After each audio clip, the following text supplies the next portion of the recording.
പന്മന മണ്ഡലം കമ്മിറ്റിയുടെ നേതൃത്വത്തിൽ പ്രതിഭാ സംഗമം നടത്തി. മണ്ഡലത്തിലെ 13 വാർഡുകളിൽ നിന്നായി SSLC +2 പരീക്ഷകളിൽ മികച്ച വിജയം നേടി വിദ്യാർത്ഥികളെ ആദരിച്ചു.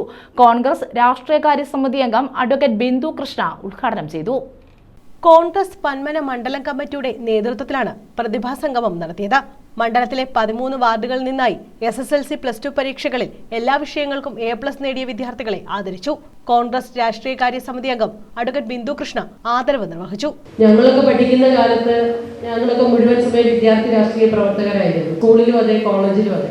പക്ഷെ പഠനത്തിന് ഒരു തടസ്സവും വരുത്തത്തില്ല. ക്ലാസ്സിൽ കയറാതെ സമ്മേളനങ്ങൾക്കും സമരങ്ങൾക്കും പോയാൽ പരീക്ഷയിൽ എഴുതി കാണിച്ച് അടുത്ത മാസം പരീക്ഷയെന്ന് അറിഞ്ഞാൽ പിന്നെ ഒരു മുങ്ങിയ ഉറക്കം ഒഴിഞ്ഞൊരു പഠിത്തം പഠിക്കും. പരീക്ഷ എഴുതി തീർന്നാലേ പിന്നെ എന്തിനും ഞങ്ങളെയൊക്കെ കാണത്തുള്ളൂ. ആ സമയത്ത് ചില രാഷ്ട്രീയ പ്രസ്ഥാനങ്ങൾ ഞങ്ങളുടെ സഹപാഠികൾ ഇതൊന്നും ഞങ്ങൾക്ക് ബാധകമല്ലാന്ന് പറഞ്ഞ് നടന്ന് സപ്ലി ആയിട്ട് നടക്കുന്നതിന് പിൽക്കാലത്ത് സപ്ലിയൊക്കെ 5, 8, 10 LLBക്ക് 24 സപ്ലി ഉള്ള എൻ്റെ സഹപാഠി ഉണ്ടായിരുന്നു. കോൺഗ്രസ് മണ്ഡലം പ്രസിഡന്റ് അൻവർ കാട്ടിൽ അധ്യക്ഷത വഹിച്ചു. DCC general secretary Kolath Venugopal, block panchayat president Santhosh Thuppassery, Congress block president Mamoolayil Sethukuttan, ഗ്രാമപഞ്ചായത്ത് പ്രസിഡന്റ് ജയചിത്ര, ഗ്രാമപഞ്ചായത്ത് vice president Panmana Balakrishnan, block panchayat സ്ഥിരം സമിതി അധ്യക്ഷന്മാരായ പ്രസന്ന ഉണ്ണിത്താൻ, നിഷ സുനീഷ്, യൂത്ത് കോൺഗ്രസ് സംസ്ഥാന സമിതി അംഗം Shamla Noushad, block president advocate Ananthakrishnan, Suhail, Prabha, Venugopal Palathara, Anil Mekkad, Shaji Thuppassery, Sinikumar തുടങ്ങിയവർ പങ്കെടുത്തു.